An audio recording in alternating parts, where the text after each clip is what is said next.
Il est 20 h sur les antennes de la télé Futur Média. C'est parti pour le sommaire de cette édition. Vent de révolte à Ouagadougou. Blaise Compaoré au bord de la chute après 27 ans de règne. Plusieurs dizaines de milliers de personnes se sont rassemblées pour contraindre le régime à renoncer à son projet de loi visant une réforme constitutionnelle.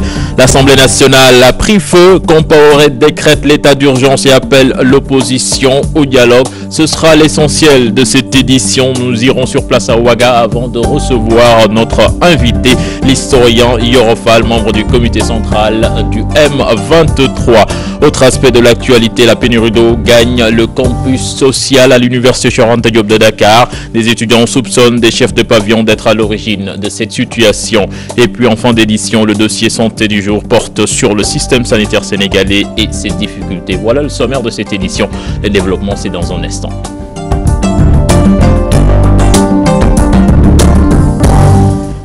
Mesdames, Messieurs, bonsoir. Sarah, bonsoir. Bonsoir, cher Tidiane. Nous ouvrons ce journal avec la crise burkinabé, avec le président Blaise Compaoré qui vient de décréter l'état d'urgence en annonçant également le dialogue avec l'opposition.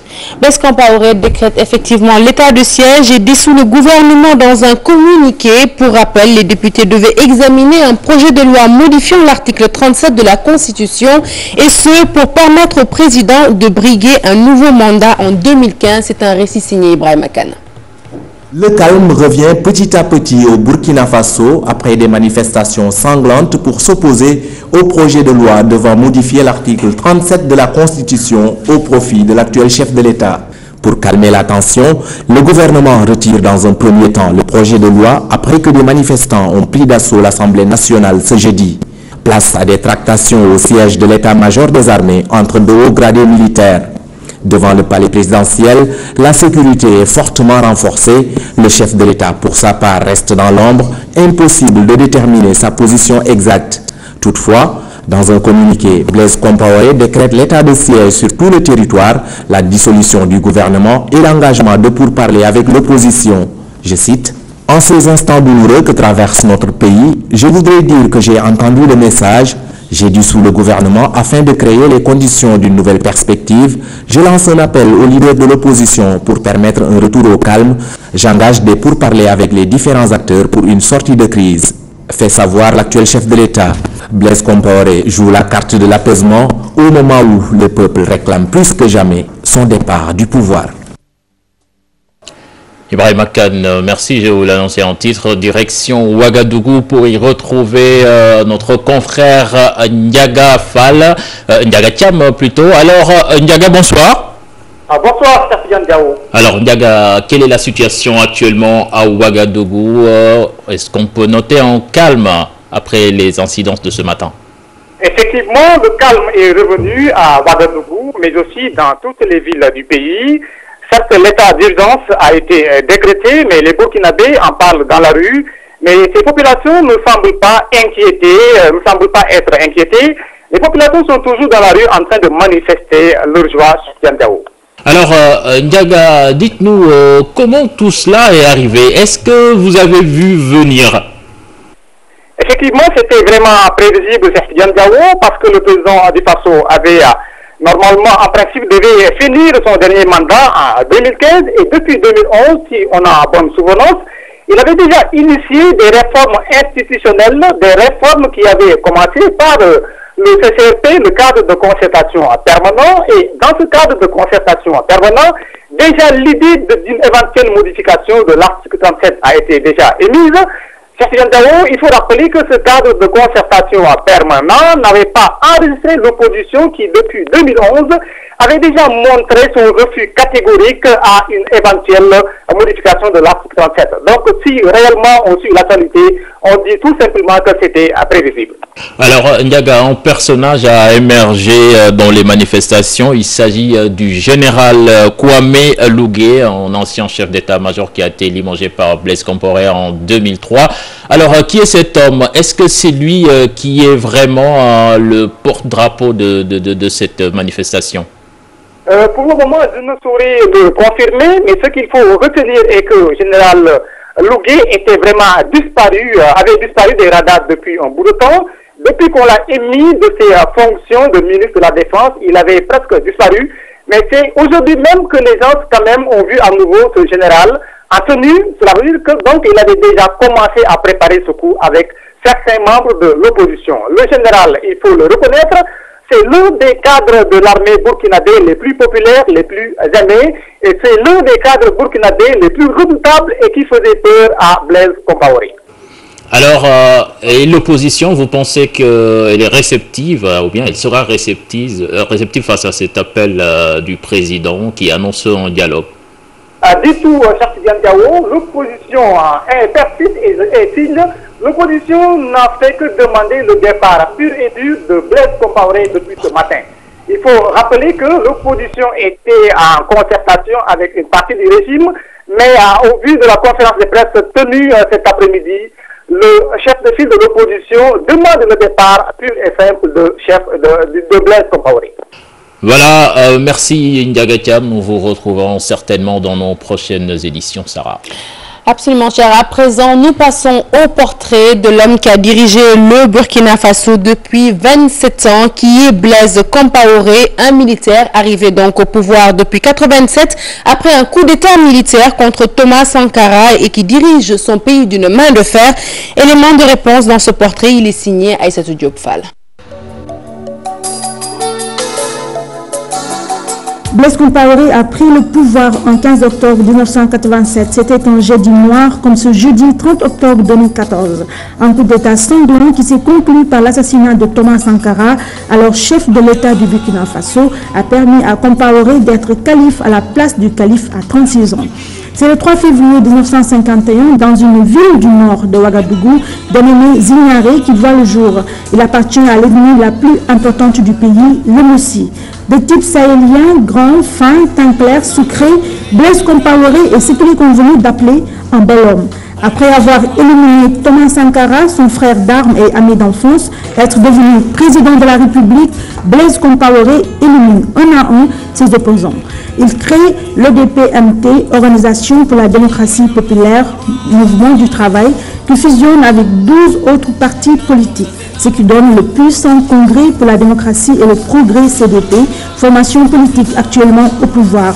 C'est en 1991 qu'il rétablit le multipartisme, mais n'oublie pas au passage de modifier l'article 37 de la Constitution 6 ans plus tard pour participer aux élections. L'affaire Norbert Zongo, du nom du journaliste tué alors qu'il enquêtait sur un meurtre impliquant le frère du président, crée une crise sans précédent au Burkina peu après sa réélection en 1998. En 2000, le fameux article 37 qui fait le buzz aujourd'hui au pays des hommes intègres est à nouveau lifté. Le septennat devient un quinquennat renouvelable une fois. Coup de théâtre, le Conseil constitutionnel autorise la candidature de Compaoré en 2005. Prétexte choisi, la non-rétroactivité d'une révision de la loi fondamentale. Toutefois, ces multiples coups de bistouri infligés à la Constitution ne font pas un pli au costume bien taillé, sur mesure s'il vous plaît, de Blaise Compaoré. Il jouit d'une solide réputation sur le plan international. C'est un partenaire majeur de la diplomatie internationale en Afrique. Actuellement, il fait office de médiateur au Mali, entre autres. Et ce, malgré des trafics d'armes et de diamants lors des insurrections angolaises et sierra-léonaises épinglées par l'ONU ou ses liens avec les ex-dictateurs libyens Muammar Kadhafi et libérien Charles Taylor. Voilà, donc nous recevons à présent notre invité Yorofal, plutôt membre du comité de coordination du M23, c'est ça?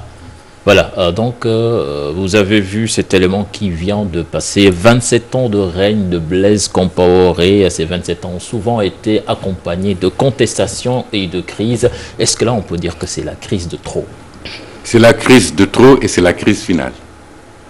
Parce que les derniers développements au Burkina Faso montrent d'une part que l'armée, le chef d'état-major général de l'armée, a constitué un comité militaire.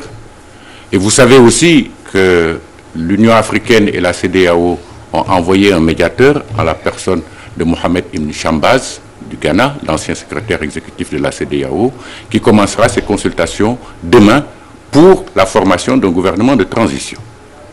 Alors voilà les derniers développements de la situation au Burkina Faso. Il reste maintenant que c'est la crise de trop. Voilà, quand le président appelle à un dialogue, il convoque l'état d'urgence, comment est-ce qu'on peut comprendre ces décisions? Alors les choses se sont succédées de manière traditionnelle, si je puis dire, par rapport à la personnalité et aux méthodes politiques de Blaise Compaoré. C'est 23 ans de révision constitutionnelle. La Constitution a été changée, les mandats présidentiels changés plusieurs fois. La Cour constitutionnelle est intervenue même une fois en 2005 pour dire qu'il avait le droit de se représenter encore aux élections. Cette fois-ci, il fallait encore changer l'article 37. Mais n'importe quel gouvernement, après la manifestation d'avant-hier, aurait retiré le projet de loi. Mais ce n'est pas la première fois qu'il est confronté à ce genre de résistance. On se rappelle, en 2011 également, il y a eu des événements sanglants dans son pays. Il y a eu des événements sanglants dans ce pays, mais la situation actuelle est extrêmement différente. La situation actuelle est différente dans la mesure où même les grandes puissances lui ont conseillé de retirer son projet de loi. D'une part. Et de l'autre, pour ce qui concerne le Burkina Faso, il y avait pratiquement une situation de monocratie. La plupart des partis d'opposition, représentés ou pas à l'Assemblée nationale, étaient Blaise Compaoré avait l'art de manipuler les hommes politiques. Mais ce qu'il ne faut jamais oublier, c'est la détermination de la société civile et la détermination de la jeunesse burkinabé. Au Burkina Faso, seuls 3% de la population ont plus de 65 ans. 97% de la population ont moins de 65 ans. Plus de la moitié de la population a moins de 14 ans. C'est un pays où le produit par tête est de 450 $. Le Burkina Faso fait partie des 10 pays les plus pauvres du monde. En revanche, l'État est riche. Depuis l'exploitation des mines d'or, il y a au moins 5 ou 6 mines d'or qui alimentent les caisses de l'État.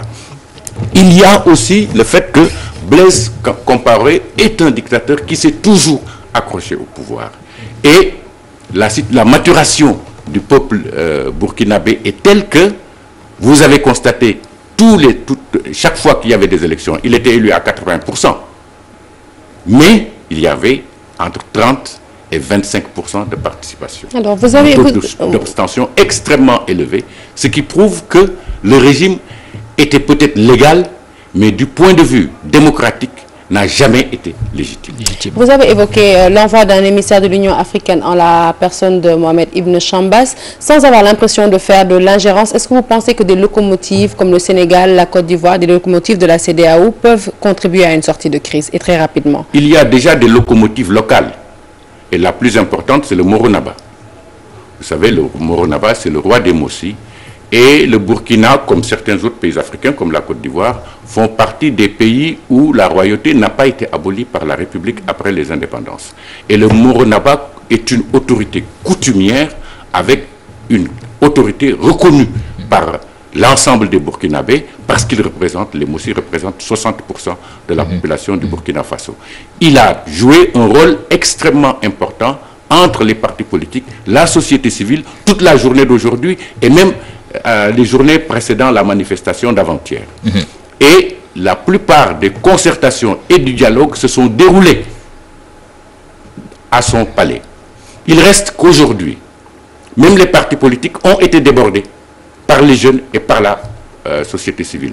Après avoir incendié l'Assemblée nationale, il y a eu une fraternisation entre une partie des forces de sécurité et les manifestants, ce qui a permis aux manifestants d'accéder à l'Assemblée nationale, puis de détruire la télévision nationale. Ce qui fait qu'aujourd'hui, les réseaux traditionnels de communication de la jeunesse et de la société civile, c'est-à-dire les réseaux sociaux et les radios locales, sont les seules sources d'information qui fonctionnent dans le pays. Alors, professeur, ne craint-on pas d'avoir un effet domino en Afrique si l'on sait qu'un pays comme le Sénégal a vécu et réussi ce genre de manifestation? Alors, il y a à peu près 5 autres pays africains où il y a une situation similaire, où on veut modifier la Constitution pour se maintenir au pouvoir. Mais l'exemple du Sénégal a essaimé au Burkina Faso et va se développer dans les autres pays. Justement, modifier sa constitution pour prolonger son règne, ce n'est pas une nouveauté en Afrique, c'est d'ailleurs une pratique très récurrente. Plus de détails dans ce récit signé Fatou Kinedem. Les gouvernants africains reflètent-ils une vraie démocratie? Nombreux d'entre eux s'accrochent contre vents et marées pour se maintenir au pouvoir. On se souvient encore de Paul Biya au Cameroun en 2002. Des émeutes ont émaillé la capitale Yaoundé. Le peuple manifestait contre la cherté de la vie, la volonté du président Biya de se maintenir au pouvoir depuis plus de 32 ans. Le Togolais Gnassingbé Eyadémon qui a conduit le Parlement à la modification de l'article 59 de la Constitution en décembre 2002, ceci limité à 2 le nombre de mandats présidentiels. Son homologue du Tchad, Idriss Déby, contesté dans son pays 24 ans de règne, les rebelles ont tenté de renverser le régime en 2005. Ils étaient empêchés par les forces françaises sur place. À cette période, Idriss Déby était en visite en Guinée équatoriale pour un sommet. L'histoire retient encore. Si leur stratégie est de modifier la Constitution pour rester au pouvoir, certains peuples résistent. En témoigne la détermination des Sénégalais face à la volonté de l'ancien président Abdoulaye Wade. « Ne touche pas à ma Constitution », c'est le slogan. Ainsi, un mouvement a été porté sur les fonds baptismaux. Il regroupait des jeunes qui s'érigent en sentinelles de la démocratie à l'exemple de Y'en a marre. Aujourd'hui, bon nombre de pays tentent de changer la donne. Ce qui se passe au Burkina Faso le confirme. Blaise Compaoré n'est plus aimé par la majorité de son peuple. Blaise dégage, arguent les Burkinabés. Alors, professeur, qu'est-ce qui explique cet entêtement? L'on est en train de croire que les hommes politiques ne regardent pas ce qui se passe autour d'eux, ils ne tirent pas les leçons de ce qui se passe autour d'eux. Ils ne tirent pas les leçons sur ce qui se passe autour d'eux et sur ce qui se passe dans leur société. Et on parle de Blaise Compaoré, mais il faut parler du système politique. Parce que c'était un système politique dans lequel les partis, la plupart des partis politiques, toute la classe politique, trouvaient son compte.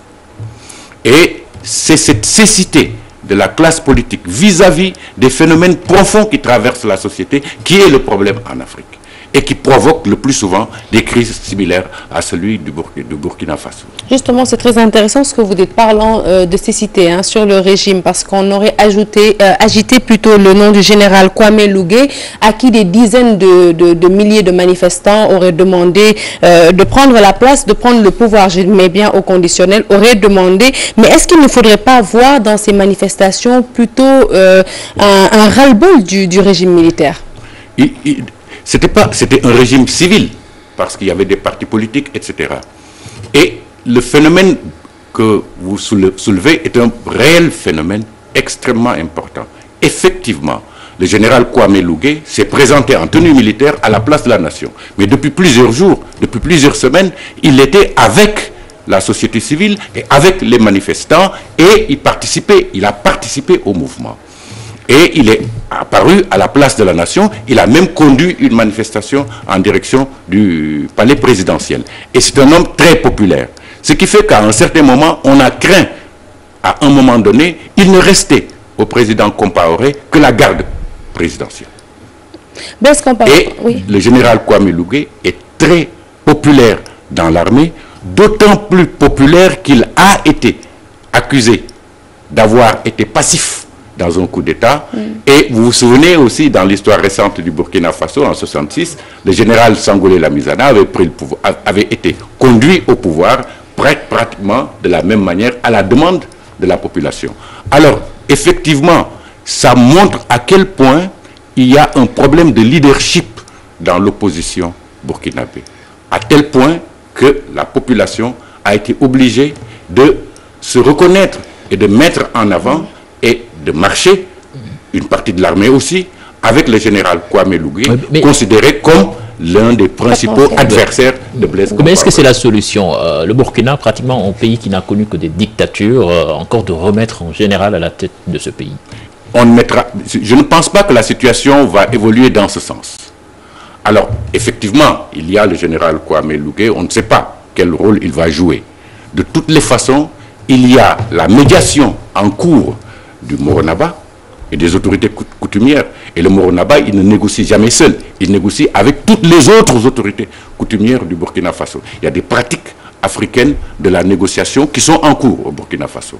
Il y a aussi la diplomatie formelle, c'est-à-dire la médiation formelle de Mohamed Ibn Chambaz, qui est d'une part, qui a l'expérience, parce qu'il a été secrétaire exécutif de la CEDEAO, et qui est ressortissant du nord du Ghana d'ailleurs, voisin, pays frontalier voisin, donc du Burkina Faso. Donc il connaît très bien cette situation et les données sociologiques du Burkina Faso à la tête de la médiation de l'Union africaine et de la CEDEAO. Donc il faut penser que, d'une part, ce que l'on craignait, c'est-à-dire confusion entre état de siège et état d'urgence, a été réglé.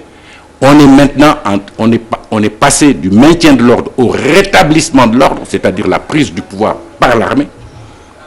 Et le communiqué du chef d'état-major général qui est diffusé dans tous les réseaux sociaux et dans les radios locales. Et ensuite, on va aller petit à petit, c'est élaborer une feuille de route pour la période de transition avec un gouvernement qui sera... Donc vous pensez que le Burkina ne risque pas de, je sais pas, de baigner dans une période d'instabilité? Non, il y a la maturité du peuple burkinabé. Des hommes intègres. C'est non seulement les hommes intègres, mais avant les hommes intègres, c'est quand même un grand peuple, le peuple burkinabé. Une dernière question, professeur. On l'a vu dans le portrait tout à l'heure, Blaise Compaoré, il est présenté comme un grand médiateur, surtout dans la crise malienne, où la France est engagée, il faut le dire, dans une intervention militaire très très compliquée. Est-ce que son départ ne risquerait pas d'hypothéquer un peu les acquis jusqu'ici obtenus par la France et ses alliés?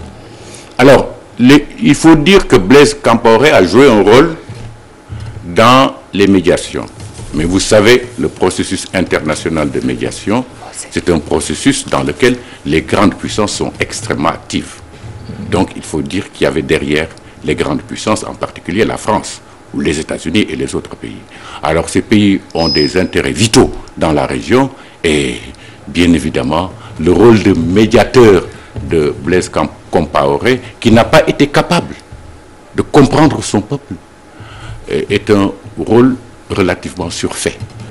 Voilà, merci professeur pour vos analyses. Et là, on va aller retrouver à la régie Ibrahima Kane pour les derniers développements de cette crise, les dépêches sur le net. Ibrahima Kane, vous êtes en place. Oui, cher Tidiane Diao, une information de taille avec cette déclaration du chef d'état-major des armées, le Gallo Honoré Traoré. Il annonce la dissolution du gouvernement, la dissolution de l'Assemblée nationale et la mise en place d'un organe transitoire de 12 mois au maximum. Je vais vous citer la déclaration du CEMGA du Burkina. Vu la nécessité de préserver le pays de tout chaos et de garantir l'unité, la cohésion nationale, considérant les concertations en cours avec les personnes ressources, le chef d'état-major des armées du Burkina Faso porte à la connaissance du peuple, de l'opinion nationale et internationale des dispositions suivantes. L'Assemblée nationale est dissoute, le gouvernement est dissous, un organe transitoire sera mis en place en concertation avec toutes les forces vives de la nation en vue de préparer les conditions pour le retour à l'ordre constitutionnel normal dans un délai de 12 mois au maximum. Un couvre-feu est instauré sur l'ensemble du territoire national de 19h à 6h du matin afin de préserver la sécurité des personnes et des biens. Le chef d'état-major des armées présente ses condoléances aux familles des victimes et lance un appel au calme et à la retenue à l'ensemble des populations des villes et campagnes du Burkina Faso et les invite à vaquer à leurs occupations et à la sérénité. La question qui se pose est donc si le chef d'état-major des armées, des forces armées qui fait cette déclaration, est-ce à dire que Blaise Compaoré a perdu définitivement son fauteuil présidentiel? C'est une question qui brûle toutes les lèvres en ce moment, cher Tidiane Diao. Ibrahima Kane, merci. Alors, professeur, avant de vous lâcher, quand même, un commentaire sur cette dernière information. Cette dernière information prouve que les carottes sont cuites pour Blaise Compaoré et qu'on ouvre une page nouvelle dans le processus de démocratisation en Afrique. Voilà, merci professeur. Alors à l'université également, Sarah, les étudiants ressortissants burkinabés qui sont ici au Sénégal ont également vibré. Tout à fait, cher Tidiane. Retour à Dakar où désolation et regret, les sentiments qu'éprouvent les étudiants burkinabés de l'école inter-état des sciences et médecine vétérinaire de Dakar, le VETO. Ces étudiants burkinabés se souviennent du 23 juin sénégalais. Ils comptent accompagner leurs compatriotes à travers les réseaux sociaux. Ndembo Cécile les a rencontrés, son reportage. Ils sont étudiants burkinabés vivant au Sénégal. Malgré la distance, ils suivent de très près la situation chaotique qui règne dans leur pays. Je ne dirais pas que c'est assez pour moi, même vous, même journaliste. 27 ans dans la vie d'un homme, c'est pas 2 jours. Donc je pense qu'il est temps qu'il s'en aille. Ces étudiants pensionnaires de l'école inter-état des sciences et médecine vétérinaire de Dakar restent solidaires avec les manifestants qui ont osé affronter le régime de Compaoré.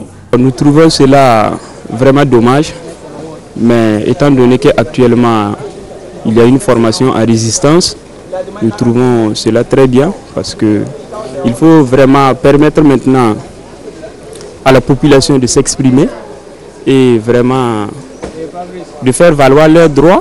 Les Burkinabés semblent s'inspirer du 23 juin sénégalais, sauf qu'au pays des hommes intègres, Blaise Compaoré voulait un 5e mandat après 27 ans au pouvoir. Je dirais que c'est un peu pareil, sauf que ici en 2012, le président Abdoulaye Wade, tenant coûte que coûte à faire modifier la constitution, il n'avait que 2 mandats. Mais chez nous, il a plus de 4 mandats, il a fait des septennats et des quinquennats. Donc je pense qu'à ce niveau, vraiment, il est temps qu'il s'en aille. Loin de leur pays, ces étudiants burkinabés comptent apporter leur soutien aux manifestants à travers les réseaux sociaux. Ce que nous pouvons faire actuellement, c'est nous mobiliser sur les réseaux sociaux. Et actuellement, une équipe est en train d'être constituée pour aller voir Madame l'ambassadrice ici pour parler en ce qui concerne la révision de la Constitution. Et désormais, tout détenteur d'une arme à feu sera obligé de le faire identifier par l'État. Le procédé utilisé, la machine de marquage qui permet d'identifier les armes à feu dans l'espace CEDEAO. Oui, Sarah, l'objectif est de mieux contrôler la circulation des armes à feu dans l'espace CEDEAO. Il ne reste plus que le vote d'une loi pour que cela entre en vigueur. Les précisions d'Ibrahima Kamara et Alioune Diagne.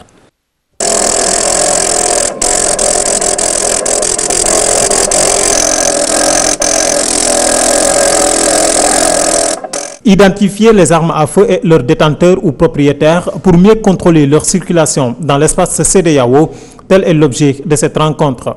La machine de marquage permet ainsi de faciliter ce travail. Le matériel de marquage pour nos armes, ce matériel permettra de pouvoir identifier donc, toutes les armes qui sont en circulation dans notre pays, à commencer par les armes qui sont détenues par l'État, mais les armes aussi qui sont détenues par des civils. L'officialisation de cette initiative nécessite le vote d'une loi par l'Assemblée nationale. Nous allons donc déposer le projet de loi à l'Assemblée nationale que les Sénégalais s'engagent à faire en sorte qu'il y ait moins d'armes en circulation dans notre pays. L'innovation de taille avec ce projet de loi-là, c'est le marquage des armes et la collecte. Aujourd'hui, toutes les tensions au niveau de la sous-région, nous le savons, que ce soit au Mali, que ce soit dans les autres pays, il y a une circulation énorme des armes de légère et de petit calibre. Ce projet de loi-là, s'il arrive à l'Assemblée nationale, je pense qu'il va être adopté parce que nous avons participé à la réflexion et dans le processus pour vraiment sécuriser les personnes et les biens dans la sous-région. La Côte d'Ivoire a permis à l'armée sénégalaise de s'initier au marquage des armes, d'où la remise d'attestation aux stagiaires. L'ONUDC n'a pas été en reste dans ce combat pour avoir octroyé 150 millions de francs CFA en vue de la sensibilisation.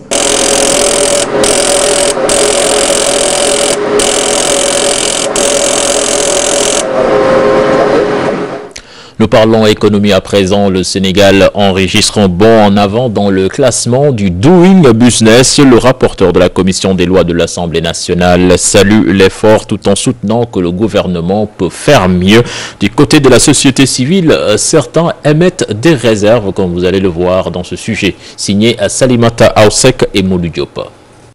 Le Sénégal a gagné plus d'une dizaine de places dans le classement du Doing Business. Un bond en avant, annonce le président de la commission des lois finances à l'Assemblée nationale. Le plus important, vous constatez que le Sénégal fait partie vraiment des 10 meilleurs pays du monde qui ont le plus réformé durant cette année.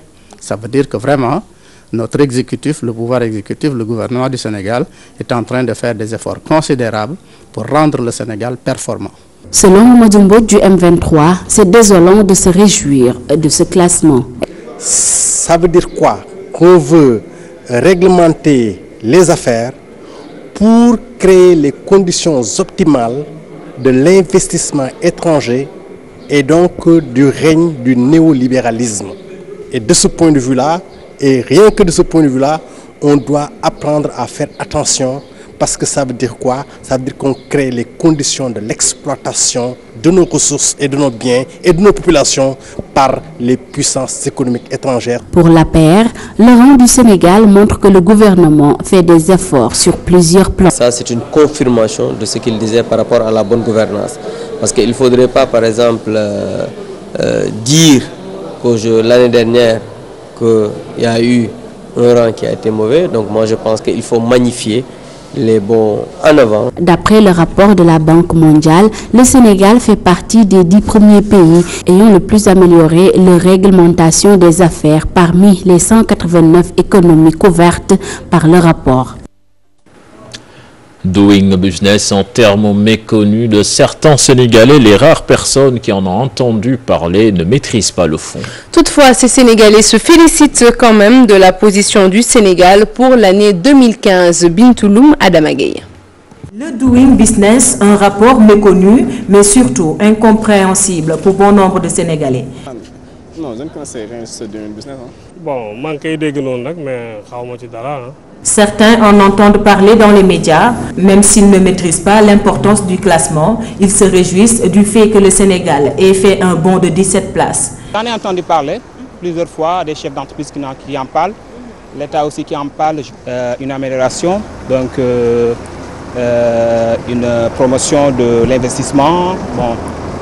En tout cas, c'est une très bonne chose. Hein. Ah non, nous nous en félicitons et encourageons le gouvernement à aller dans ce sens. Si le Sénégal, je suis content parce que tout ce qui concerne les affaires du pays m'intéresse. C'est une bonne chose qu'on progresse. Les rapports du Doing Business fournissent des données sur la facilité pour un pays de faire des affaires.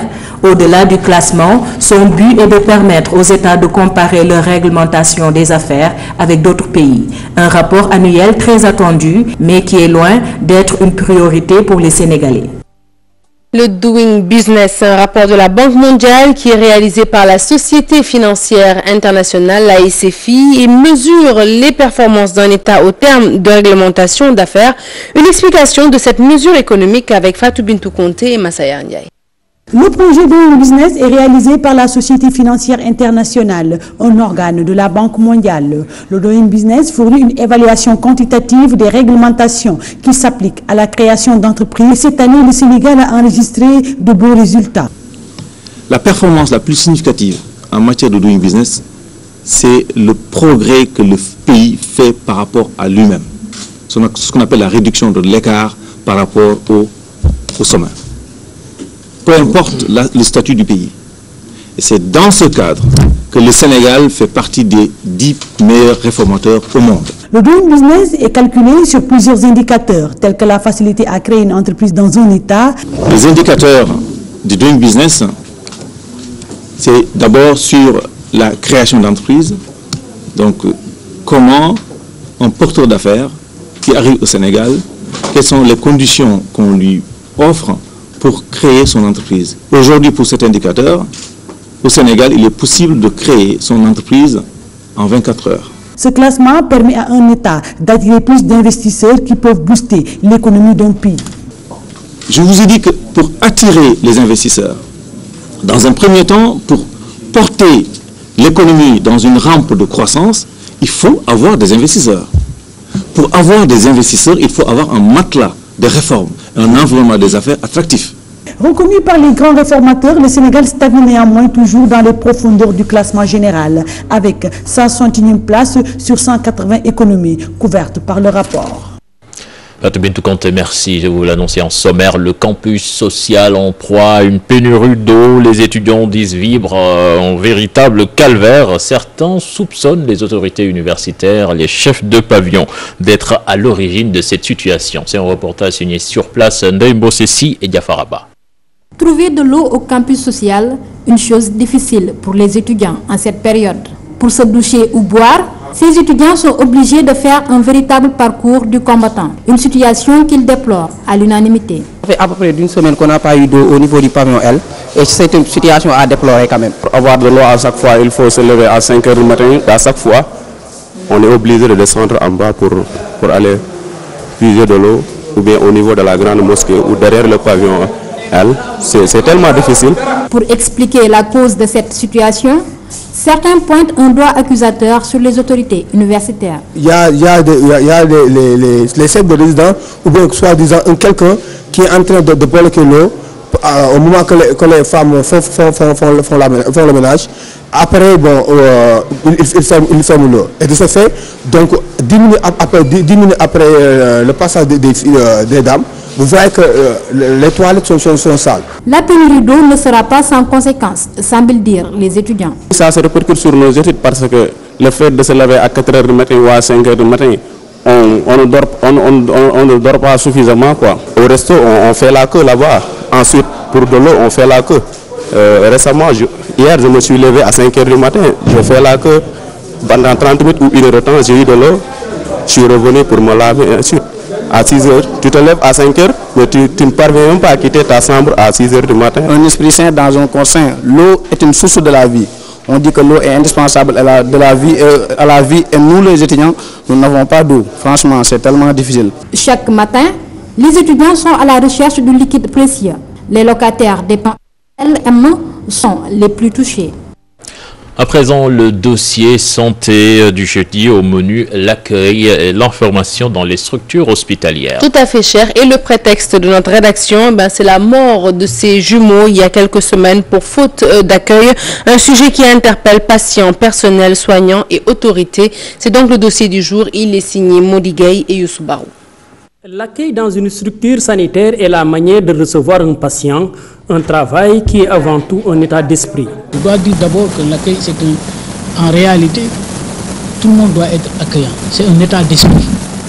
Il n'y a pas un niveau de formation requis, mais c'est plutôt un savoir-être qui est mis au devant.